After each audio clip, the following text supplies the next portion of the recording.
SR7 TV news బులెటిన్ల ముందుగా headlines. Tirumala laddu కల్తీ వ్యవహారంలో దోషులను వదిలిపెట్టాం. Deputy CM Pawan Kalyan fire.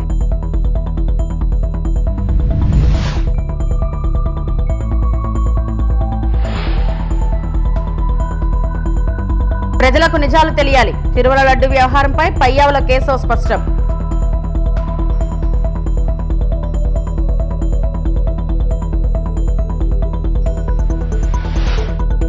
Tirupati జిల్లాలో 30 పోలీస్ యాక్ట్ అమలు. ర్యాలీలు, ధర్నాలపై నిషేధం.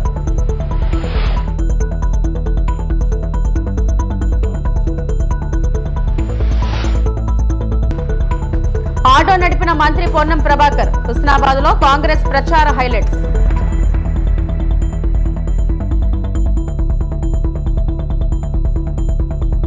వైఎస్ఆర్సీపీ హయాంలో జరిగిన తిరుమల లడ్డు కల్తీ వ్యవహారంలో దోషులను వదిలిపెట్టబోమని డిప్యూటీ సీఎం పవన్ కళ్యాణ్ స్పష్టం చేశారు.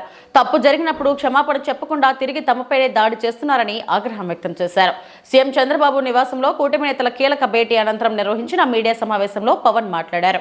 సీరియస్ మతం అనగానే, ఫెయిత్ అనగానే, ధర్మం, ఇవన్నీ చాలా లోతైనవి, బాగా సెన్సిటివ్. కానీ ఇలాంటివి ఒక మాట మాట్లాడాలి అంటే చాలా చాలా ఆలోచించి దీన్ని ఎలాంటి పర్యవసనాలు ఎదుర్కోవాల్సి వస్తుంది ఇవన్నీ ఆలోచించే మేము మాట్లాడతాం. ప్రత్యేకించి జనసేన నుంచి కానీ మేము ఎక్కడ చాలా దాన్ని పొలిటికల్గా కానీ దాని ఒక మైలేజ్ వస్తుందేమో, దాని ఒక ఎమోషనల్ ఓట్ బ్యాంక్, అసలు ఆ నిర్ణయం ఎప్పుడు తీసుకోలేం. పదే పదే చెప్పాం, కరెక్షన్ చేశాం తప్ప అంత నిబద్ధత పాటించిన మేము స్వామివారి పాదాల చెంత రక్షింపబడ్డ గౌరవ ముఖ్యమంత్రి నారా చంద్రబాబు గారు కానీ చాలా జాగ్రత్తగా అప్రమత్తతోనే మాట్లాడతాం, చాలా జాగ్రత్తగా మాట్లాడతాం. ఎన్డీఏ సమావేశంలో మా అందరినీ ఉద్దేశించి మేమందరం కూర్చొని మాట్లాడే సమయంలో NDDM national dairy development board ఈ రిపోర్టు గౌరవ ముఖ్యమంత్రి గారు మాకు చదివి వినిపించారు. 3 రిపోర్ట్స్లో ఒక దాంట్లో వెజిటబుల్ ఆయిల్స్, నెయ్యి లేదు ఇందులో, అంటే ఏ స్థాయికి వీళ్ళు చేశారని చెప్తూ దాంట్లో ఒక రిపోర్ట్లో ఫిష్ ఆయిల్ ఉందనేది, ఇంకో దాంట్లో బీఫ్ టాలో ఉందనేది,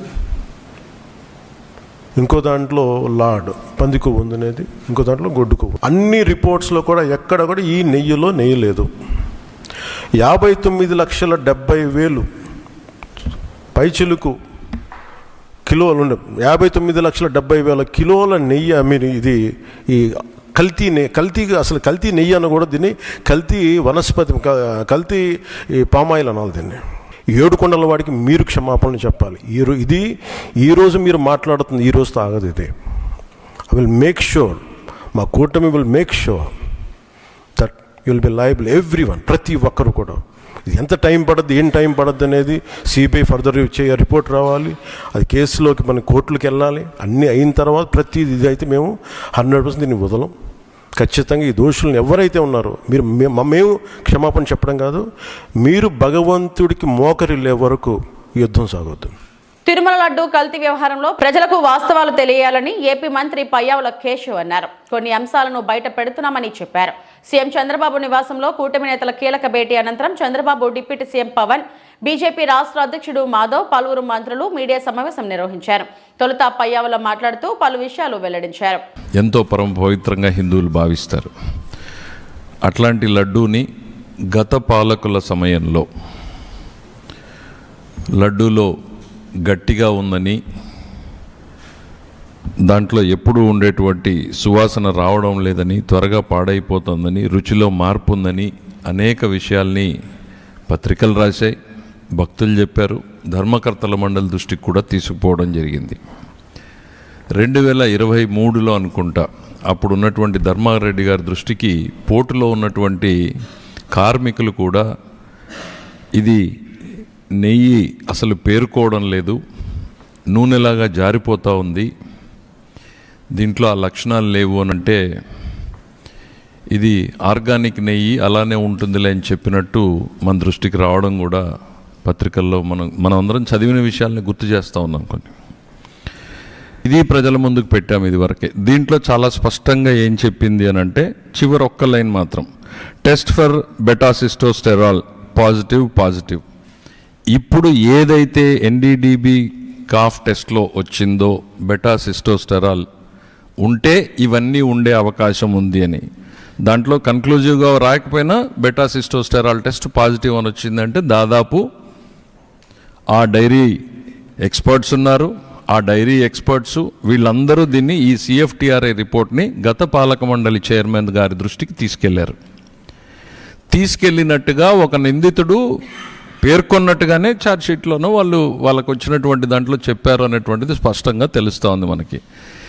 తెలిసిన తరువాత చైర్మన్ గారు సరిదిద్దేటువంటి చర్యలు తీసుకుని ఉంటే ఓకే, తెలియక జరిగింది, పొరపాటు జరిగింది, సరిదిద్దుతున్నారు, ఫైన్ అనుకోవచ్చు.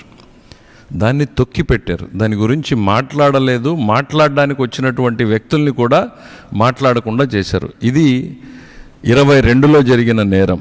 ఆ నేరం 22 నుంచి కంటిన్యూ అవుతా 24 దాకా జరిగింది అనడానికి మనకి ఎన్డీడీబీ కాఫ్ రిపోర్ట్ అనేటువంటిది చాలా స్పష్టంగా చెప్తుంది. అదే పంతా కొనసాగింది అనేటువంటిది.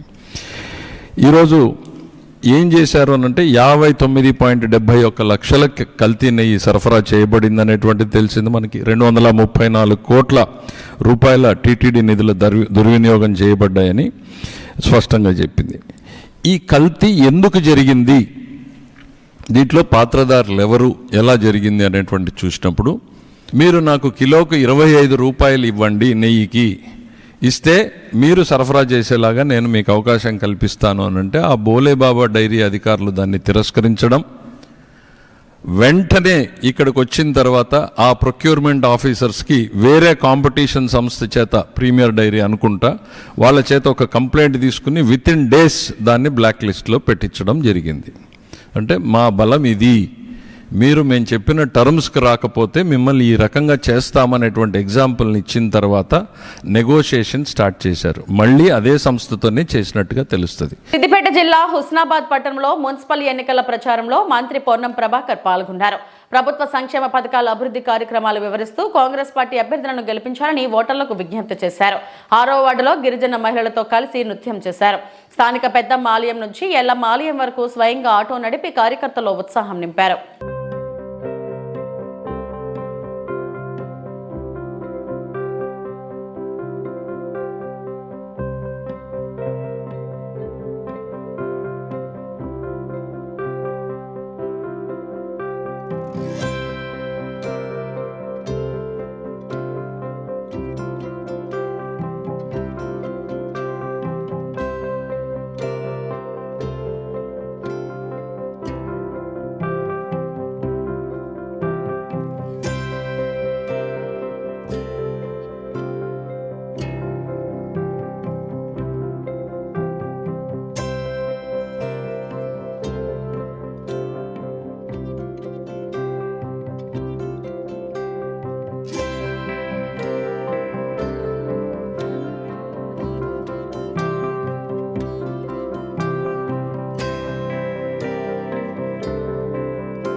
గత 5 ఏళ్ల కాలంలో ఆర్టీసీని పూర్తిగా నిర్వీర్యం చేశారు. అనంతపురం అర్బన్ ఎమ్మెల్యే దగ్గుబాటి వెంకటేశ్వర ప్రసాద్ గత 5 ఏళ్ల కాలంలో ఆర్టీసీని పూర్తిగా నిర్వీర్యం చేశారని అనంతపురం అర్బన్ ఎమ్మెల్యే దగ్గుబాటి వెంకటేశ్వర ప్రసాద్ ధ్వజమెత్తారు.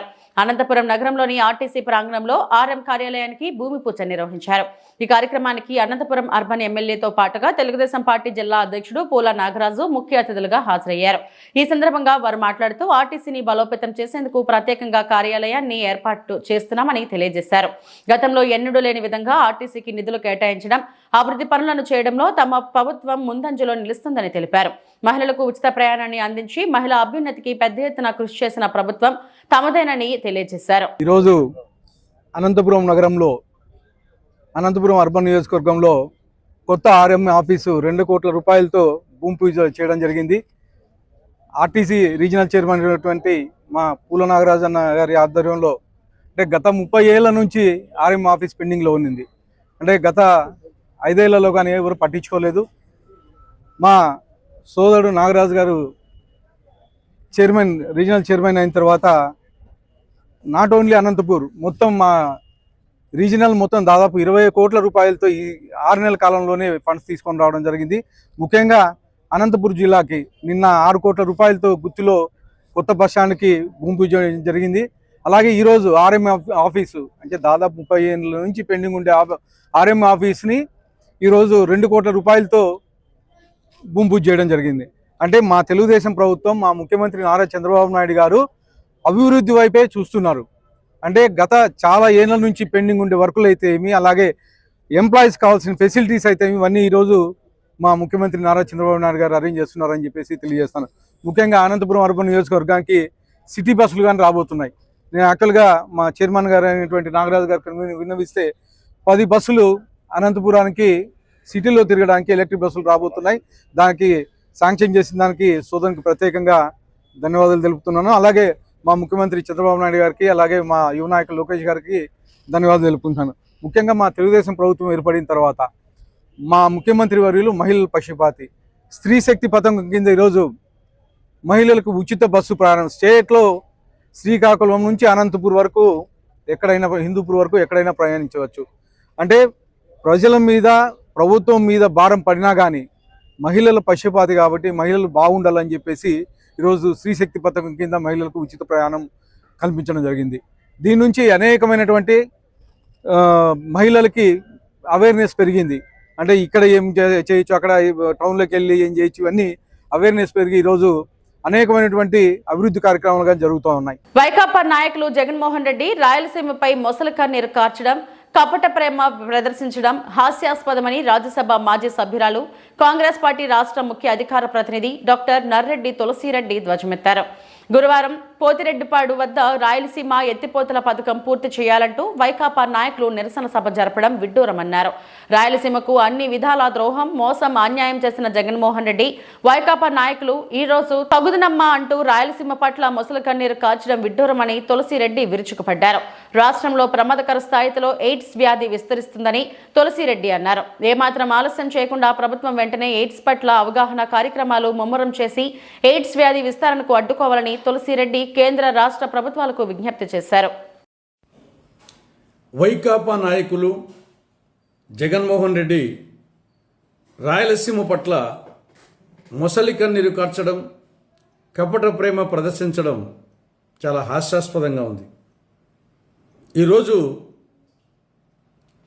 రాయలసీమ లిఫ్ట్ ఇరిగేషన్ ప్రాజెక్టు పూర్తి చేయాలంటూ పోతిరెడ్డిపాడు వద్ద వైకాపా నాయకులు నిరసన సభ నిర్వహిస్తూ ఉన్నారు. ఇది చాలా విడ్డూరంగా ఉంది. జగన్మోహన్ రెడ్డి ముఖ్యమంత్రిగా ఉన్నప్పుడే వైకాపా పాలనలోనే జాతీయ హరిత ట్రిబ్యునల్ 2021 జూలై 7న రాయలసీమ లిఫ్ట్ ఇరిగేషన్ ప్రాజెక్టుకు పర్యావరణ అనుమతులు లేవని, దాని పనులు చేయవద్దని స్టే విధించింది. అప్పుడు జగన్మోహన్ రెడ్డి ముఖ్యమంత్రి, వైకాపా అధికారంలో ఉంది. ఎప్పుడు 2021 జూలై 7న. తర్వాత 3 ఏళ్ల పాటు వీళ్ళే అధికారంలో ఉన్నారు. మరి ఆ 3 ఏళ్ల కాలంలో నేషనల్ హరిత గ్రీన్ ట్రిబ్యునల్ విధించినటువంటి ఆ స్టేను ఎందుకు వెకేట్ చేయించలేకపోయారు? ఎందుకు ఆ ప్రయత్నం చేయలేదు? ఆ ప్రయత్నం చేసి ఆ స్టే వెకేట్ చేయించి అనుమతులు తెప్పించి అప్పుడే ఎందుకు పూర్తి చేయలేకపోయారు? 3 ఏళ్ల సమయం. వాళ్ళు ఇప్పుడు తగుదనమ్మా అంటూ ఏదో రాయలసీమ ఉద్ధారకులైనట్లు ఈరోజు రాయలసీమ లిఫ్ట్ ఇరిగేషన్ కోసము పోతిరెడ్డిపాడు దగ్గర నిరసన సభ పెడతారట. ఇక రెండో విషయం, రాయలసీమ సమగ్రాభివృద్ధిని దృష్టిలో పెట్టుకొని రాజశేఖర రెడ్డి గారు ముఖ్యమంత్రిగా ఉన్నప్పుడు, మన్మోహన్ సింగ్ గారు ప్రధానమంత్రిగా ఉన్నప్పుడు కాంగ్రెస్ పార్టీ, కాంగ్రెస్ ప్రభుత్వాలు కడప, రాయచోటి, మదనపల్లి, బెంగళూరు నూతన బ్రాడ్గేజ్ రైల్వే మార్గాన్ని మంజూరు చేసింది. 50% నిధులు కేంద్రము, 50% నిధులు రాష్ట్రము భరించే విధంగా. అనకాపల్లి జిల్లా నర్సీపట్నంలో భారీ గంజాయి పట్టివేత. సుమారు 40 లక్షల రూపాయలు విలువ చేసే 40 కేజీల గంజాయిని పోలీసులు స్వాధీనం చేసుకున్నారు. ఈ ఘటనలో ఒక మహిళతో సహా 7 నిందితులను అరెస్టు చేశారు. నర్సీపట్నం రూరల్ పోలీస్ స్టేషన్ పరిధిలోని కృష్ణదేవిపేట వద్ద వాహనాల తనిఖీల్లో ఈ గంజాయి పట్టుబడింది. ఒక కారు, 3 ద్విచక్ర వాహనాలు, 7 సెల్ ఫోన్లు పోలీసులు స్వాధీనం చేసుకున్నారు. డీఎస్పీ శ్రీనివాసరావు తెలిపిన వివరాల ప్రకారం ఈ గంజాయిని ఒడిశా నుంచి తమిళనాడుకు తరలిస్తున్నట్లు విచారణలో తేలింది. నిందితులపై కేసు నమోదు చేసి కోర్టుకు తరలించినట్లు పోలీసులు తెలిపారు. గంజాయి పట్టివేతలో ప్రతిభ చూపిన ఎస్ఐలు, పోలీస్ సిబ్బందిని అధికారులు అభినందించారు. ఈ చెక్ పోస్ట్ మెయిన్ రోడ్స్ వదిలేసి ఎన్ రోడ్స్ తీసుకుంటున్నారు. ఆ ఎన్ రూట్స్ లోని అంటే ఆల్టర్నేటివ్ రూట్స్ తీసుకుంటున్నారు. అది కూడా ఎస్పీ గారి ఉత్తర్వుల మేరకు మేము డైనమిక్ వెహికల్ చెకింగ్ కూడా నిర్వహించడం జరుగుతుంది. అందులో భాగంగా ఎస్ఐ కేడీపేట గారు ఈరోజు ఎర్లీ అవర్స్ పల్లావూరు దగ్గర వెహికల్ చెకింగ్ ఆయనకు రాబడిన సమాచారం మేరకు వెహికల్ చెకింగ్ చేస్తూ ఉండగా ఒక 2 వెహికల్స్ అడ్వాన్స్ పైలట్ మరియు ఒక ఐకాన్ కారు, దాని వెనకాల కూడా రియర్ పైలట్ కూడా చేసుకుంటూ వస్తున్న వాళ్ళని ఇంటర్సెప్ట్ చేయడం జరిగి తన సిబ్బందితో పాటు వాళ్ళందరినీ పట్టుకొని చెక్ చేయగా వాళ్ళ దగ్గర నుంచి ఒక 50 కేజీలు గాంజా ప్లస్ 3 వెహికల్స్, ఒక icon car plus cell phones 7 cell phones వాళ్ళ దగ్గర నుంచి స్వాధీనపరుచుకున్నారు. అయితే దీనికి సంబంధించి ఈ ముద్దాయిల గురించి వచ్చేసరికి గంటిమల్ల రాజ్ కుమార్ A1 అండి. ఈయన 32 ఇయర్స్. యాక్చువల్గా ఈయన నేటివ్ ఆఫ్ రాజవొమ్మంగి ఏజెన్సీ, కానీ సెటిల్డ్ అట్ తుని సురవరం దగ్గర తుని అని చెప్పేసి విలేజ్లో సెటిల్ అయ్యాడు. ఈయన మీద దరిదాపు 14 కేసులు రిజిస్టర్ అయి ఉన్నాయి. అందులో 6 కేసులు, ఈ కేసు కాకుండా 6 కేసులు గాంజా కేసులు ఉన్నాయి. అలాగే ఒక 2 అటెంప్ట్ మర్డర్ కేసెస్ ఉన్నాయి. ఒక పోలీస్ అసాల్ట్ కేసు కూడా ఉంది. అలాగే బైక్ థెఫ్ట్స్ కేసులు కూడా ఉన్నాయన్నమాట. వీళ్ళు 4 కేసుల్లో ఈయన నిందితుడు. అక్కడ షీట్ కూడా ఉందన్నమాట అక్కడ తుని పోలీస్ స్టేషన్ లిమిట్స్లో ఈయన. అలాగే వీనికి తమిళనాడుకు చెందిన అభినేష్ మునియప్పన్ అని చెప్పేసి ఉన్నాడు. ఆయన మీద కూడా కృష్ణలంక పోలీస్ స్టేషన్లో విజయవాడ సిటీ లిమిట్స్లో ఒక గాంజా కేసు ఉంది. ఆయనకి డెస్టినేషన్ ఆయనకి సరుకు ఇవ్వడానికి గాను ఈయన ప్లస్ ఈయన తాలూకా కిషోర్ అని, మెరిసా కిషోర్ అని చెప్పి వాళ్ళ వైఫ్ లావణ్య అని చెప్పి, అలాగే వాళ్ళిద్దరితో పాటు గంటిమల్ల లోగరాజు, పొన్నాడ ప్రవీణ్, విజయ్ కుమార్ వీళ్ళందరూ సహకారంతో ఏజెన్సీ నుంచి గాంజా పర్చేజ్ చేసి వీళ్ళు చేసింది చిత్రకొండ దగ్గరండి. జుడిమాంబ అని ఒక విలేజ్ దగ్గర పర్చేజ్ చేసి అక్కడి జుడిమాంబ, చిత్రకొండ, దారకొండ, పెదవలస, రంపుల ఘాట్, ఎద్దు మామిడి మీదుగా కేడీపేట నుంచి రాజమండ్రి వెళ్ళడానికి అని చెప్పేసి వీళ్ళు వెళ్తుండగా మనం ఇంటర్సెప్ట్ చేసి పల్లాపూర్ దగ్గర పట్టుకోవడం జరిగిందండి. తిరుపతి జిల్లాలో 30 పోలీస్ యాక్ట్ అమల్లో ఉంది. తస్మాత్ జాగ్రత్త.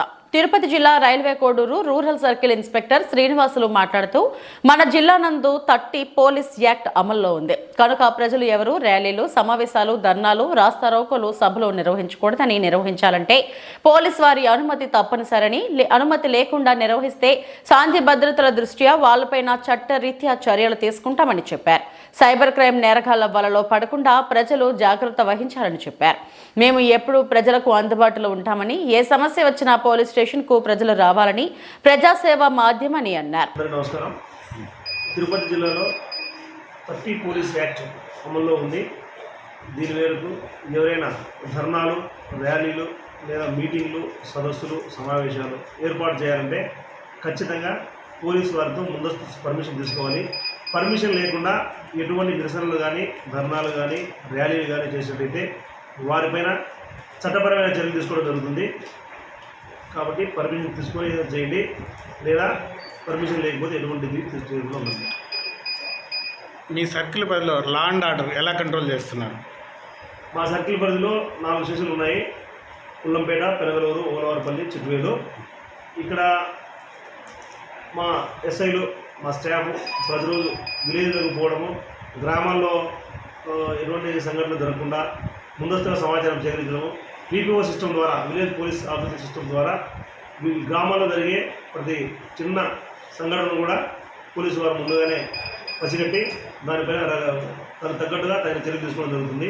మహాశివరాత్రికి శ్రీ కర్కటేశ్వర స్వామి గుండాల కోన ఏర్పాట్లపై ఆర్డీఓ అధికారులతో సమావేశం.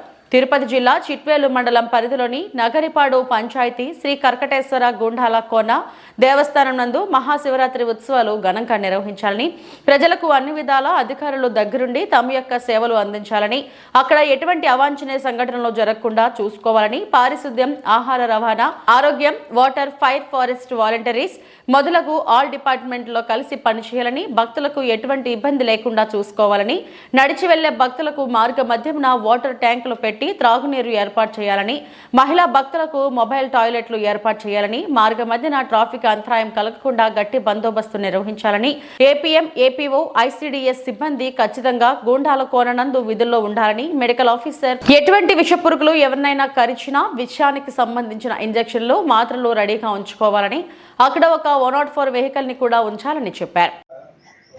పోలీస్ డిపార్ట్మెంట్ ఏదైనా కూడా కంట్రోల్ రూమ్ లాగా ఎందుకంటే చాలామంది అడవిలో తప్పిపోవడం అనేది చిన్నపిల్లలు కొంచెం ఒక 9 years ఉండే వాళ్ళు ఏం చేస్తారంటే అది చూసేద్దాం ఇది చూసేద్దాం కానీ పెద్దవాళ్ళు వాళ్ళ ఇళ్ళలో ఉంటున్నప్పుడు వాళ్ళు ఎక్కడ వెళ్ళిపోయారు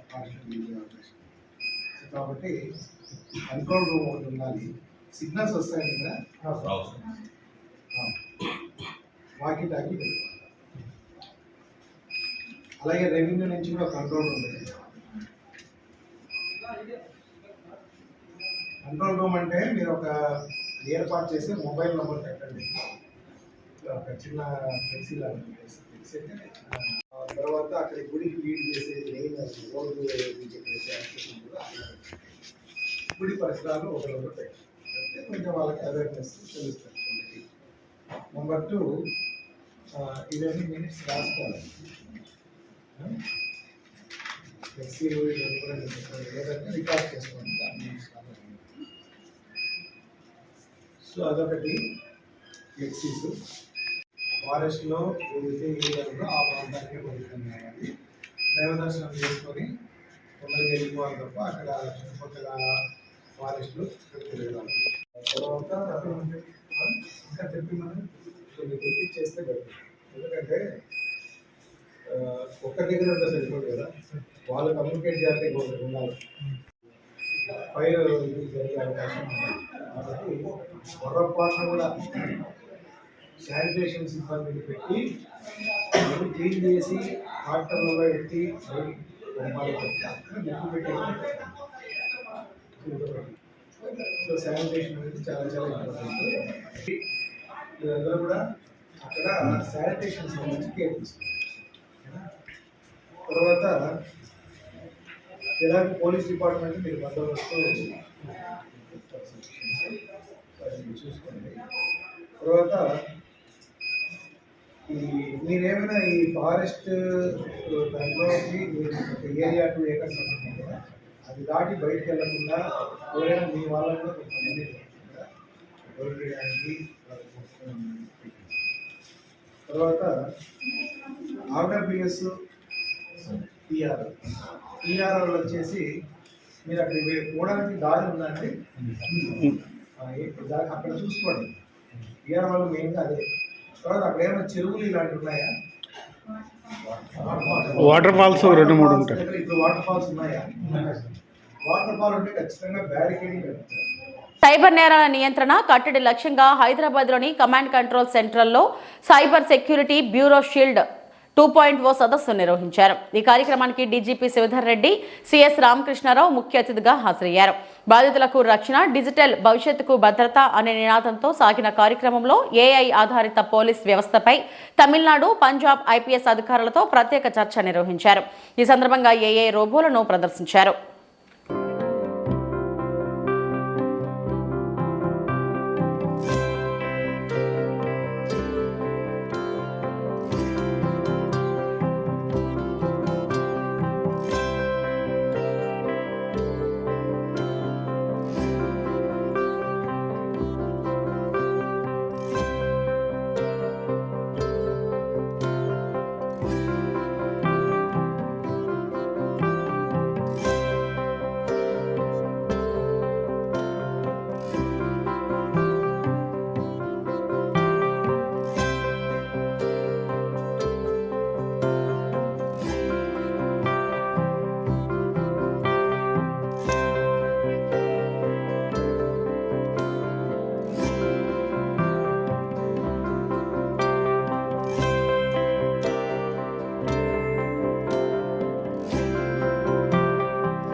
ఇవి ఇప్పటివరకు నా బులెటిన్ అప్డేట్స్.